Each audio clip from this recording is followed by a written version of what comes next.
নমস্কার, সংবাদ বাংলায় আপনাদের জানাই স্বাগত। আজকের আমাদের যিনি অতিথি, ওনার ধর্মই হচ্ছে জনসেবা, মানুষের পাশে দাঁড়ানোই যার নেশা, এমনই একজন ব্যক্তি কাটিগড়া সমষ্টির ধলছড়া গাঁও পঞ্চায়েতের ৩ নম্বর ওয়ার্ড থেকে এবার সদস্য পদের জন্য মনোনীত প্রার্থী হয়েছেন। তিনি হলেন আমাদের পার্থসারথী দেব। নমস্কার। নমস্কার। একজন নিরলস সমাজসেবী, যিনি দীর্ঘদিন ধরেই মানুষের সুখ দুঃখের পাশে থেকেছেন নিঃশব্দে, নিঃস্বার্থভাবে। এলাকার উন্নয়নের স্বপ্ন দেখা, তার বাস্তবায়নের চেষ্টা তাকে সাধারণ মানুষের হৃদয়ে স্থান করে দিয়েছে। তার লক্ষ্য পরিবর্তন নয়, উন্নয়নের ধারায় গ্রামকে এগিয়ে নিয়ে যাওয়া।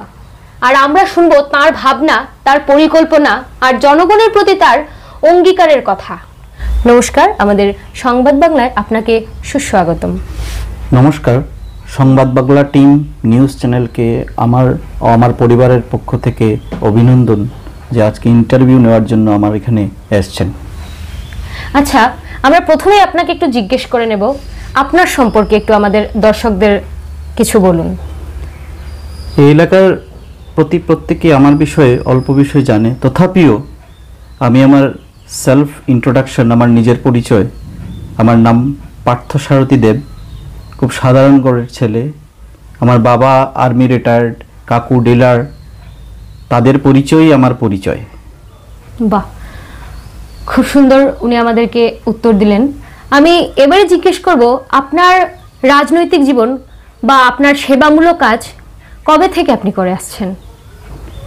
সে সেবামূলক কাজ বা রাজনৈতিক জীবন, কোনো এক সময়ে আমি বিজেপির যুব মোর্চার সেক্রেটারি ছিলাম। তারপরে ধর্মীয় সংগঠন বা অন্যান্য সংগঠন, সোশিয়াল ইনস্টিটিউশন সাথে যুক্ত আছি, বা সমাজের প্রতিটা ব্যক্তির সাথে সোশিয়াল রিলেশন যেটা থাকে স্বাভাবিকভাবে সেটার সাথে যুক্ত আছি। যতটুকু আমার দ্বারা সম্ভব মানুষের সাথে আমার ভালো রিলেশন আছে। আচ্ছা, আপনি যে গাঁও পঞ্চায়েত সদস্য পদের প্রার্থী হয়েছেন, এর পেছনে আপনার মূল উদ্দেশ্যটা কি? এর পিছনে মূল উদ্দেশ্য by the people, for the people আর অফ দ্য পিপল। আর এই 3টা পয়েন্ট নিয়ে কিন্তু গোটা রাজনৈতিক। আমি মানুষের হয়ে কাজ করব, মানুষের জন্য চিন্তা করব, আর সবসময় মানুষকেই অগ্রাধিকার দেব। যদি আপনি নির্বাচিত হন, আমি আরেকটা প্রশ্ন আপনাকে জিজ্ঞেস করছি, তবে আপনার প্রথম অগ্রাধিকার কিসে থাকবে? আপনার প্রথম মোটোটা কি? প্রথম মোটোটাই থাকবে যে একটা সোশিয়াল ইউনিটি তৈরি করা, সবার মধ্যে শান্তি শৃঙ্খলা রক্ষা করা, এবং সরকারি স্কিম বা রাজকোষের অর্থগুলাকে সঠিকভাবে পর্যবেক্ষণ করা এবং মানুষ পর্যন্ত পৌঁছিয়ে দেওয়া, মানুষের পাশে দাঁড়ানো। হ্যাঁ। আচ্ছা, ঠিক আছে। আচ্ছা, আপনার মতে আপনার এলাকায়, আপনি যেহেতু সদস্য পদের প্রার্থী, তো আপনার এলাকায় এখনের বর্তমান সিচুয়েশনের সব থেকে বড় প্রবলেমটা কি আছে? যেটা বিগত দিনে অনেক দিন ধরেই আমি দেখেছি, বা এই ইলেকশন পারপাসে প্রচার অভিযান করতে গিয়ে দেখেছি, কয়েকটা পাড়া আছে আমার ধলচড়া জিপির ওয়ার্ড নম্বর 3-তে, যেমন সন্তোষনগর, নীলছড়া বাগান, এদিকে নীলছড়া বাদশা টিল্লা, নেট্রিপের টিল্লা। ওই টিল্লাগুলাতে মেজর প্রবলেম হচ্ছে জলের, আর দ্বিতীয়ত হচ্ছে গলি লেইনের, মানে ছোট ছোট পাড়ার রাস্তা যেগুলো থাকে সেই রাস্তাগুলার ভীষণ প্রবলেম। এবং সন্তোষনগরে আমি দেখেছি এবং নেট্রিপে যে ওইখানকার লোকরা যখন টোটালি ড্রাই সিজন থাকে, সামান্য বাটি বা গামলা দিয়ে জলটা ট্যাঙ্কির মধ্যে বা বালতির মধ্যে জড়ো করে জমা করে তারপরে স্নান করতে হয়, কাপড় দিতে হয়। এত সমস্যা, দ্যাট ইজ ক্রিটিক্যাল প্রবলেম। ঠিক আছে, আমরা এবার আরেকটা প্রশ্ন করছি আপনাকে।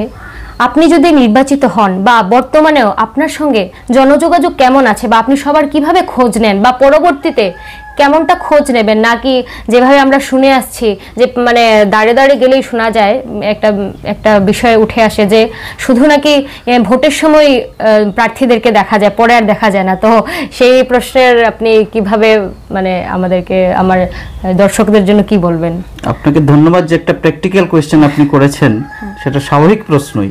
কিন্তু এ ব্যাপারে আমি বলবো যে আজকে আমি যদি জয়ী হয় জনগণ যদি আমাকে সাপোর্ট করে আর আমাকে যদি জনগণ জয় করে, তো জয়টা কিন্তু আমার একা নয়, প্রত্যেকটা জনগণের 513 ভোটার্স আছে, তাদের জয় জয়কার তাদের। এবং আমার যেগুলাই করার আমি 100% প্রতিজ্ঞাবদ্ধ। আমার মা বাবা কাকু আমার ঠামার যে একটা কৃতিত্ব আছে ওইটা কখনো আমি নষ্ট হতে দেব না। ঠিক আছে। আমার কাকুকে দেখেছি, বাবাকে দেখেছি মানুষের জন্য করতেন। কাকু ডিলার ছিলেন, মানুষ 1 মাস পরে 2 মাস পরেও যদি চাউল নেওয়ার জন্য আসতো কাকুর কাছে, কাকু দিতেন, কখনো না করতেন না। তাই তাদের মানটা তাদের ইজ্জতটা রক্ষা করার আমি 100% ঈশ্বরের কাছে আমি সংকল্পবদ্ধ। মানে আপনার কাছ থেকে, আপনার মুখ থেকে শুনে আমরা যা বুঝলাম, আপনার সমাজসেবা এটা আপনার জেনেটিক বলা যায়। মানে আপনি শুধু নন, আপনার পূর্বজরাও সমাজসেবা করে আসছেন। তো সেটা থেকে তো আমরা বুঝতেই পারছি যে আপনি যদি নির্বাচিত হন, হয়তো জনসাধারণ বা জনগণের আপনার এলাকার ভালোই হবে, আপনার মুখ থেকে যেটা আমরা শুনতে পেলাম। আচ্ছা, আমি আরেকটা প্রশ্ন আপনাকে করছি। আপনি আপনার প্রতিদ্বন্দ্বী থেকে কতটা এগিয়ে মনে করেন এবং কেন? আমি যেসব পাড়ার নাম বলেছি আগে, সেই সব পাড়ার যখন যাই সব জায়গাতে আমি পজিটিভ সিগন্যাল পাই।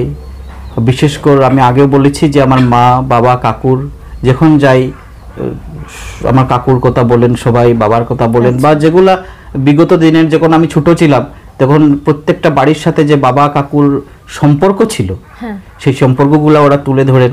তো আমি যতটুকু ভাবছি, যতটুকু দেখেছি এই প্রচার করতে গিয়ে, যে আমি সবার অনেক সাপোর্ট পাচ্ছি, সবার ভালোবাসা পাচ্ছি, সবার আন্তরিক টানটা আমার প্রতি আছে। আচ্ছা আচ্ছা, তাহলে আপনি এই যে আমাদের আছে 2 মার্চ আমাদের নির্বাচন, তো সেটার জন্য আপনি কি কি মাধ্যম বেছে নিয়েছেন প্রচারের জন্য, বা কিভাবে করছেন? প্রচার করতে গিয়ে আমি ডোর সার্ভিস দিচ্ছি, তাদের খোঁজ খবর নিচ্ছি তারা ভালো আছেন কিনা না, শুধু যে সরকারি স্কিম সেগুলা নয়, তাদের বাড়ির ছেলেমেয়ের পড়াশোনাগুলোর খবর। এবং আমার আরেকটা মিশন হচ্ছে যে আমি স্কিল ডেভেলপমেন্ট। আচ্ছা আচ্ছা, সরকারি স্কিম তো বটেই, তার সাথে সাথে যদি স্কিল ডেভেলপমেন্ট না হয়, ছোট ছোট বাচ্চারা গ্রামেগঞ্জে অনেক পড়াশোনা থেকে দূরে আছে, কিভাবে করে ওরা স্কুলে যাওয়া যায়, ভালো পড়াশোনা করতে পারে, কারণ education is the backbone of society, সমাজের মেরুদণ্ড। তো সেটা কিন্তু একান্ত প্রয়োজন। আর আমার এটা 1 নম্বর থাকে, অনেক গরিব লোকরা ছাত্ররা আছে যারা টাকা পয়সার অভাবে টিউশন দিতে পারে না, সেটা কিন্তু আমি দেব। কারণ আমার পেশাগত হচ্ছে আমি প্রাইভেট টিউটার ম্যাথমেটিক্সের। তাই ম্যাথমেটিক্সের দিক দিয়ে কোনো ছাত্র যদি আমাকে কোনো ধরনের up to class 10th level পর্যন্ত কোনো ধরনের কোয়েশ্চেন করে, আমি সেটা সবসময় তাদের পাশে থাকবো। কোনো সময় কোনো ধরনের অ্যাপ্লিকেশন, কোনো ধরনের ফর্ম ফিল আপ, কোনো ধরনের অ্যাডভাইস, আমি তাদেরকে সবসময় পাশে থাকবো। ওনার কাছ থেকে আমাদের আরেকটা জিনিসও পরিষ্কার হলো যে শিক্ষাই জাতির মেরুদণ্ড, যে বলেছেন শিক্ষকরা জাতির মেরুদণ্ড বা শিক্ষা জাতির মেরুদণ্ড, তো উনি নিজে একজন শিক্ষক বলেছেন। এবং আমরা সেটা জানি, শৈক্ষিক দিক থেকে যে জায়গা বা যে এলাকা এগিয়ে থাকে তার থেকে বড় শক্তি আর কিছু হয় না। তো আমরা সেটার বিষয়ে নিশ্চিত থাকছি। আচ্ছা, এবার বলবো আপনার এলাকার জনগণের উদ্দেশ্যে আপনার কি বার্তা থাকবে? আমার জনগণের প্রতি একটাই বার্তা, যেটা তাদের ভালোবাসাটুকু আমি চাই, তাদের প্রেমটুকু চাই, তাদের সঙ্গে যাতে আমার গুডউইল থাকে, ভালোবাসা থাকে এবং একত্রিত হয়ে থাকি, এবং সবাই মিলে যাতে আমরা একজোট হয়ে দেশের জন্য, সমাজের জন্য এবং নিজের পরিবারের জন্য আমরা কিছু করতে পারি। ঠিক আছে। আচ্ছা, এবার আমরা আরও একটা প্রশ্ন আপনাকে করছি। মানে আপনার এলাকার যে ভোটাররা আছেন, তো উনার কাছ থেকে, মানে বা উনাদের কাছ থেকে, মাফ করবেন, আপনি কি ধরনের সহযোগিতা বা সমর্থন চাইছেন? আমার এলাকার যেসব ভোটাররা আছে তারা যদি আমাকে জয়ী করে, বা তারা আমার যে সিম্বল আছে চশমা চিহ্ন, সেটা যদি সেদিন 2 তারিখ যদি দেয়, তাদের আশীর্বাদটুকু যদি পাই, তাহলে আমি আগেও বলেছিলাম আমার জয় নয়, গোটা এই ওয়ার্ড নম্বর 3-এর 513 জন ভোটার্সের জয়, প্রত্যেকের জয়। কারণ একা আমার কোনো ক্রেডিট নেই, আমি একা কোনোদিন জয়ী হতে পারবো না যতক্ষণ পর্যন্ত সবার ভালোবাসাটুকু পাচ্ছি। আচ্ছা, যেহেতু এবছর সদস্য থেকে গাঁও পঞ্চায়েত সভাপতি নির্বাচন করা হবে, সেক্ষেত্রে আপনার কি ভবিষ্যতে গাঁও পঞ্চায়েত সভাপতি হওয়ার কোনো ইচ্ছা বা এই ধরনের কিছু? এই ব্যাপারে প্রথম স্টেপটা হচ্ছে আমাকে তো প্রথম গ্রুপ মেম্বার থেকে জয়ী হয়ে বের হতে হবে, তারপরে থাকলো সেখানে সেটা রিজার্ভেশনটা কি আছে। আর তার থেকে বড় হচ্ছে আমার মানসিকতা যদি আমার কর্ম থাকে, অন্যের প্রতি কড়া থাকে, তাহলে আমি ছোট থেকেও বড় কাজ করতে পারবো। আর মানসিকতা যদি না করার থাকে, আমি বড় হয়ে কিছু করতে পারবো না। বাহ, ওনার কাছ থেকে আমরা বড়ই মনোমুগ্ধকর প্রশ্নের উত্তর একের পর এক পেয়ে যাচ্ছি। ওনার কথাবার্তার ধরন এবং ওনার যে ধারাবাহিকতার দেখে আমার মনে হচ্ছে যে উনি সত্যি একজন ভালো মনের মানুষ। আচ্ছা, আপনার পুলিং স্টেশন এবং আপনার প্রতীক চিহ্নের বিষয়ে যদি আমাদের দর্শক সহ আপনার এলাকাবাসীর কাছে আপনি কি বলতে চান, একটু পরিষ্কার করে দেবেন। পোলিং স্টেশন যেখানে গিয়ে আমরা ভোট দেই, এটা হচ্ছে আমাদের ওয়ার্ড নাম্বার 3 33 নম্বর নীলচড়া এমই স্কুল, যেটা একদম সহজ ভাষায় আমাদের এখানে যেখানে চড়ক পূজা হয়, ওই চড়ক পূজার পাশেই ওটার সাথেই এমই স্কুল আছে। ওই স্কুলে আমাদের পঞ্চায়েত ভোট হবে। এবং আমার প্রতীক, আমার নাম পার্থসারথী দেব, আমার প্রতীক চিহ্নটা হচ্ছে চশমা। সবাই চশমা পড়েন, সেটাই মনে রাখার জন্য। আপনার ক্রমিক নাম্বারটা? আমার ক্রমিক নম্বর হচ্ছে 1। আচ্ছা, তবে আমি আমাদের সংবাদ বাংলার মাধ্যমে উনার ওয়ার্ডের যত সদস্যরা আছেন বা যত জনগণ আছেন সবাইকে আমি রিকোয়েস্ট করব যে উনি যে বলেছেন আপনার পুলিং স্টেশন এবং চিহ্নটা মনে রেখে ওনাকে সাপোর্ট করার জন্য। আচ্ছা, এবারে আমি সর্বশেষ প্রশ্ন আপনাকে জিজ্ঞেস করব, যদিও আপনাকে ইনডাইরেক্টলি ওইটা আমি আগে করেছি, আপনি বলেছেন, তবু আবার বলছি, যদি আপনি নির্বাচিত হন তবে কি সমাজসেবাটা আপনি এইভাবেই চালিয়ে যাবেন? আরো ডেভেলপমেন্ট করার চেষ্টা করব, যাতে প্রত্যেকটা মানুষের সাথে আরো গুডউইল কিভাবে রাখা যায়, তার জন্য নতুন নতুন টেকনিক বা এছাড়াও কো-কারিকুলাম অ্যাক্টিভিটিস থাকে, গান বাজনা, শুধু সরকারি স্কিমের ছাড়াও মানুষকে একটা জায়গাতে, যাতে প্রত্যেকটা, আমার মেইন মটোটা হচ্ছে যে আমি জয়ী হলে আমি একটা লিডার নয়। আমি একটা কথা শুনেছি, নেতা হতে গেলে নেতৃত্বর আশা ছেড়ে দাও, দোষের পায়ে মাথা বিক্রয় করো। সমাজের প্রত্যেকটা মানুষ এক একটা লিডার, আর সেটাকেই জাগ্রত করা আমার রেসপন্সিবিলিটি থাকবে। প্রত্যেকটা মানুষ তার জায়গাতে লিডার, আমি একা লিডার নয়। আমি তো যদিও বলেছিলাম সর্বশেষ কোয়েশ্চেন এটা আমাদের, তবু আমার মনে দুটো প্রশ্ন দোলা দিল। আপনি যদি এবার নির্বাচিত না হন, তবেও কি আপনি এইভাবেই সমাজসেবা চালিয়ে যাবেন? দেখেন, এই ব্যাপারে আপনি খুব সুন্দর কোয়েশ্চেন করেছেন, যে আমি যদি কোনো কারণে এই ইলেকশনে বা এই জয়ী হতে না পারি, তাহলে সেটা থেকে দুঃখ পাওয়ার কিছু নয়। হারটাই হচ্ছে জিত। আর যদি হারি, তাহলে আরো কিছু নতুন করার চেষ্টা করব।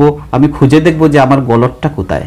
বাহ বাহ, খুবই সুন্দর উত্তর আমাদেরকে দিলেন আপনি। আচ্ছা, সবশেষে আমি বলতে চাইবো আপনাকে, আপনি কি আমাদের সংবাদ বাংলার মাধ্যমে আপনার ভোটারদের কাছে কিছু আবেদন করতে চান? হ্যাঁ, প্রথমে ওয়ার্ড নম্বর 3 ধলচড়া জিপির প্রত্যেকটা ভোটার্সকে, বড়দের প্রতি রইল আমার প্রণাম, আমার সমবয়সের প্রতি রইল আমার আন্তরিক ভালোবাসা, এবং আমার ছোটদের প্রতি রইল স্নেহ মমতা। আমি একটা সন্দেশ দিতে চাই, একটা আবেদন রাখতে চাই। আগামী 2রা মে, যেটা পঞ্চায়েত ইলেকশন, যে গ্রুপ সদস্য থেকে আমি দাঁড়িয়েছি চশমা প্রতীক চিহ্ন নিয়ে, আপনারা যদি মনে করুন আপনার সেবামূলক কাজ আমি করতে পারবো, আমি যোগ্যশীল ব্যক্তি, তাহলে আমাকে জয়ী করার জন্য আপনাদের কাছে অনুরোধ রইল। নমস্কার পার্থসারথী দেববাবু, আপনাকে আমাদের সংবাদ বাংলা পরিবারের সঙ্গে এত সুন্দর একটা মাহল তৈরি করার জন্য ধন্যবাদ। ধন্যবাদ।